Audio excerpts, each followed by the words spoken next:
The history of our planet was once a riddle that no one could solve. For centuries, the age of the Earth was a matter of theology, not geology. By the mid-20th century, science had narrowed it down, but the numbers were still wild guesses, ranging anywhere from millions to billions of years. We needed a precise clock, a way to measure the sands of time themselves.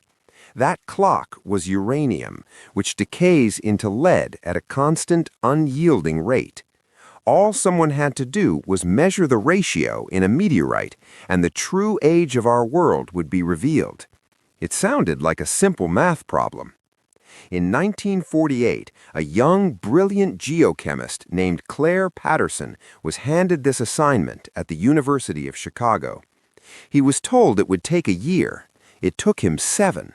And in the process of searching for the beginning of time, he stumbled upon a crime that was slowly killing the future. Patterson wasn't looking for a fight. He was looking for data.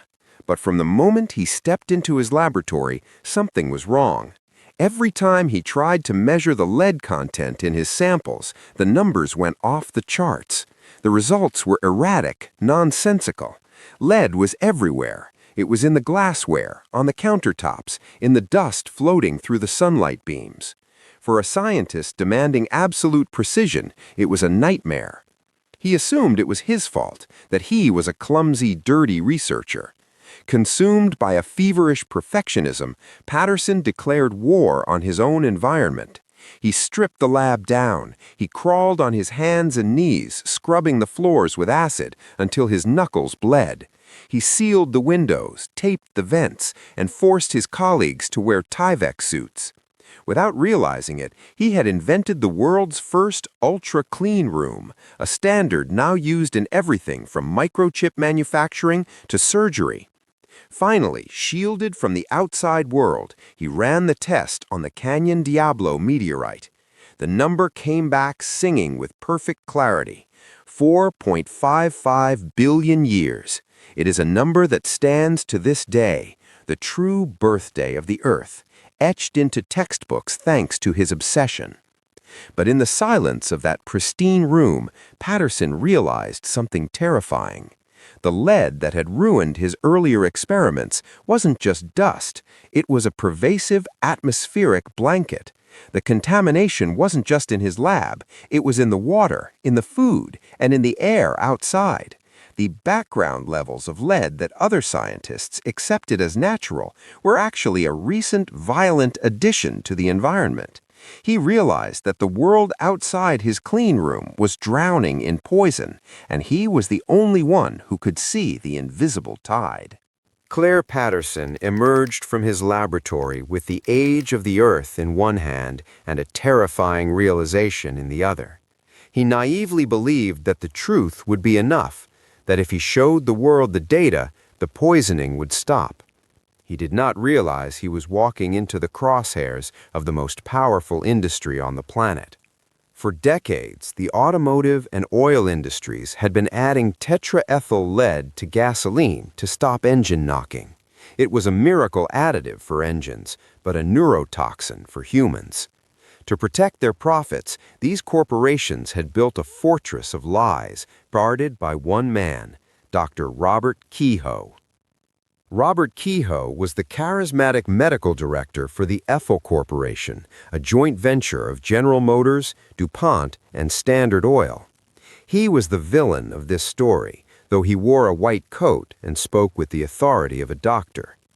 Kehoe had single-handedly established the scientific consensus that lead in the human blood was normal. He argued that the human body had adapted to it, and that unless someone was falling over dead in a factory, there was no poisoning. This was the Kehoe rule, and for 40 years no one challenged it. Because Kehoe and his corporate backers funded almost all research into lead, they owned the monopoly on the truth. They controlled the journals, the conferences, and the narrative. When Patterson published his findings, suggesting that the natural levels were actually 1,000 times lower than what people were carrying in their bodies, the empire struck back instantly. They didn't debate his science, they attacked his livelihood. Representatives from the Ethel Corporation visited Patterson, offering the carrot of unlimited research grants if he would just pivot his focus away from environmental lead. When Patterson, a man of rigid moral geometry, refused to be bought, they switched to the stick. They pressured the Atomic Energy Commission to cut his funding. They contacted the Board of Trustees at Caltech to have him silenced. He was labeled a crank, a paranoid obsessive who was stepping outside his field. It was a classic battle of David versus Goliath, but in this version, Goliath owned the scientific press and the government regulators. Patterson was systematically isolated, his reputation smeared by men who knew exactly what they were doing. Broke, marginalized, and dismissed by the establishment, Patterson realized he couldn't win this fight with arguments. He needed a time machine. He needed to prove beyond a shadow of a doubt that the atmosphere of the past was pure, and that the normal lead levels of the 20th century were a man-made catastrophe. If he couldn't find clean air in the present, he would have to dig it out of history.